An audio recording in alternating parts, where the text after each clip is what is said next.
So yan po mga kabayan, magandang hapon po sa inyong lahat. So ngayon po ay dinala ko po dito sila Bibi Jane sa kanilang bahay. Ito naman po ay nasa harapan lang po ng bahay namin. So dito na po sila nakatira sa bahay na ito. So kahit simple lang po yung kanilang bahay, at least hindi na po katulad dun sa pinagkunan po nila na open po lahat.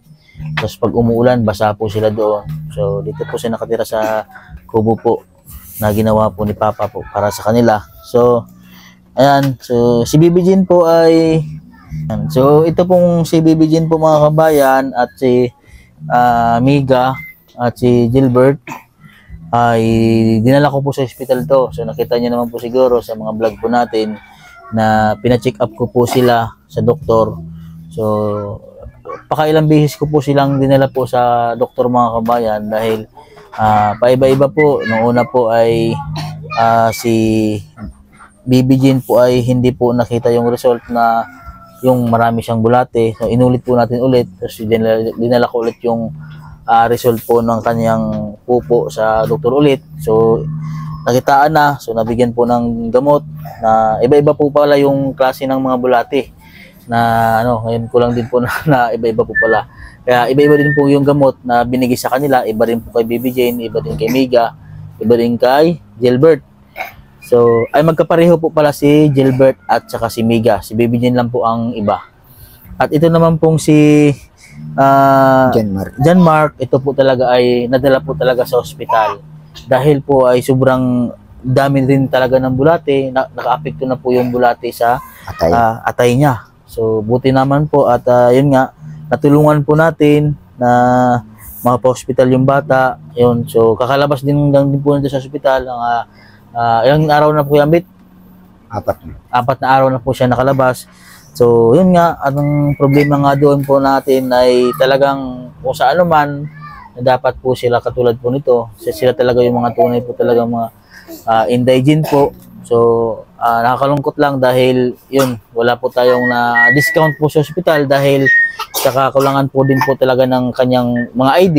Wala po siyang PhilHealth, wala po siyang birth certificate. Talagang wala po talaga mga kababayan dahil hindi po na-credit po yung dapat na kung sana po ilibre yung sa hospital dahil kita naman po talaga na sila po talaga ay sobrang nangangailangan ng tulong. So ang ginawa po natin mga kababayan, siyempre sa tulong na din po sa ating mga sponsor na tumutulong po sa ating mga kababayan, sa mga sponsor ko po.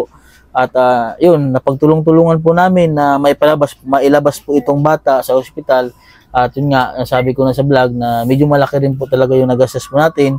Bukod po dun sa binayaran po natin na bill sa ospital at yung bayaran sa labas, kayambit, mga gamot, mga gamot ni John Mark. Tapos yun, pina-check up ko yung mga bata, pinagamot ko po yung mga bata. So ngayon naman po, ay okay na po lahat.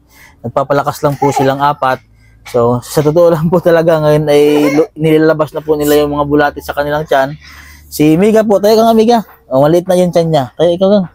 Ayan, maliit na yung tiyan niya. Ubus po yung bulate. Ayan na. Tayo ikaw Miga, pakita mo yung maliit na yung tiyan mo. Dali, tayo ikaw. Ayan na. Maliit na yung tiyan niya mga kabayan. Ubus na yung bulate. Ayan, nagre-recover na to si Miga ngayon. Si dati po, kagabi, ilang araw sumasakit yung tiyan niya, Kuya Ambet, dahil nga po yung bulate po ay ayun. So, sobrang dami po ng bulate. Maga sobrang dami, Miga, nung nakita ang naglabas. Ha? Halos mo po. Dami. Tapos ngayon po ay si BBG naman po ay 2 beses nang tumae. Yan, maliit na rin po yung tiyan niya. Nung kahapon po ay sobrang laki ng tiyan nito. Ngayon medyo maliit na, medyo makipis na. Po ngayon, nako, kumpul-kumpul po, 3 kumpul ang bulate na pasintabi lang po sa mga kumakain. Na kumakain po ngayon sa mga panood, pasintabi po sa inyo. Yung mga nanguha ng mga gamit nyo. Kung may gusto kayong sabihin sa mga kamag-anak nyo na anong masabi nyo sa kanila kay Ambit? Kung ikaw ay nangangailangan ng tulong, hindi mo lang dumalaw sa hospital sa iyo. Ilan ba ang kapatid mo na dyan kay Ambit? 2. Isa pala. Ha? Sila. Alam ba nila na nasa hospital yung anak mo? Hindi ka malang dinalaw. Po kasi ay pinurga, kakalabas sa ospital, ay pinakain naman po nito ng chocolate. Ayun po, tumirik po ang mata. Buti po ngayon, ay ano na, naka-recover na siya. Recover na. Maingay na. Lalaro na. Lalaro na, maingay na. Ang naalala ko ay. Batang ito. Bago yun. Nagrabihan po talaga siya, no? Sobrang dami talaga nito. Buti naagapan po natin. Hospital pa lang ay talaga. Oo. So talagang okay lang yun. Walang problema dun sa mga nagastos natin. Huwag mong isipin yun dahil hindi mo babayaran yun. Isipin mo yung mga anak mo, alagaan mo. Yung lagi sinasabi ko sa iyo, alagaan mo yung mga anak mo. So ayan po mga kabayan, napurga na po sila. At okay na po kay sir. Maraming salamat po sa lahat po ng magtulong po sa kanila sa pag-hospital. Maraming salamat po sa inyo mga kabayan. Pinadala po ni Ma'am Joan sa ating sponsor na nagbigay din po ng higaan kila Burloloy. Baby Jane, para hindi na para hindi lamigin. Dali, buksan natin. Ayusin natin to. Kailangan ito ay malinis lagi ha.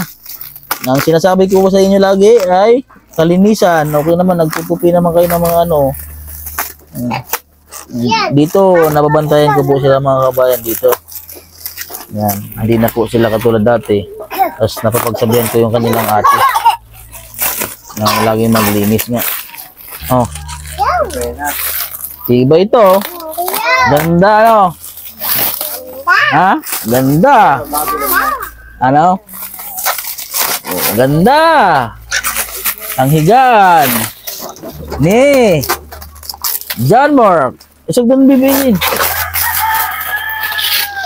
Isog doon. Ganyan din. Isog doon. Dali. Ano natin? Medyo malapad yung kanilang bahay. Isog doon. Dali. Para sketch si BBJ dito. Ipahigaw. Doon. Kuya, yan bet. Iyan mo yung upuan doon. Kuya, itaas mo ate. Tanggalin yan. Ilagay natin dito. Yan Mark. Si BBJ. Buhatin mo yung si BBJ. Nabubo nang kain. Tabi dyan Mark. Tabi ka. Para si BBJ ay usog. Tabi, doon ka sa dulo muna. Dali. Doon ka sa dulo. Hawaki. Ayan. So, ayan, si BBJ dyan, Tapos, ito ay, dito to sa dulo. Ay, hindi kasya. Kasya yan. Papasil ito eh. Usog doon. Tanggalin ko muna rin. Yan. Para walang butas. Daw kaya bet. Ayan. Uy.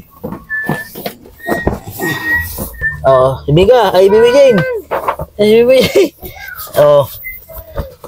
Sarap ng higaan dito ni Bodyguard.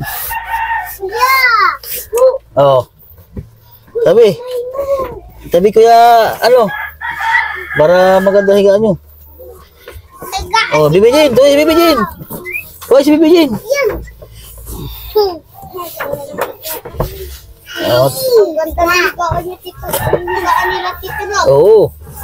Maganda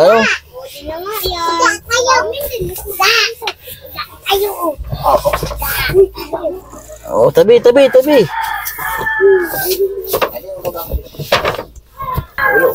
Doon ka na, Bibi. Laro na kayo dun. Yan. Maganda lang higaan eh. Higaan eh. Para po si Baby Jane ay po ay ay hindi na bubuho dyan yan. Ito ay yung sinilas, ibaba ang sinilas ha. Kuya Ambit, bago sila mag-akyat dito, kailangan malinis sa mga paha.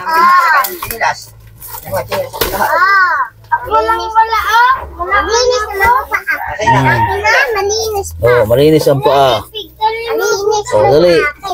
Ito mas maganda. Ginaw ng paa lagi ha. Malinis. Laging malinis ang paa. Ako naligo na. Nalinis kami naman. Ayan. Lagyan natin din siya yung ilalim. Ay siya, o di ba? O ganda na. Ang ganda na higaan ah. Oh, hindi na sabit-sabit ang likod. Ha? Ayan, so yun po mga kababayan, sa lahat-lahat po ng ating mga followers. Maraming salamat po sa inyo. Sa mga subscriber po natin, sa mga sponsor. Ayan, maraming salamat po sa inyo. Ayan, sa mga nais magbigay po ng tulong sa mga batang ating tinutulungan, and message lang kayo sa aking Facebook page, Mastering Ring Channel po. Ayan.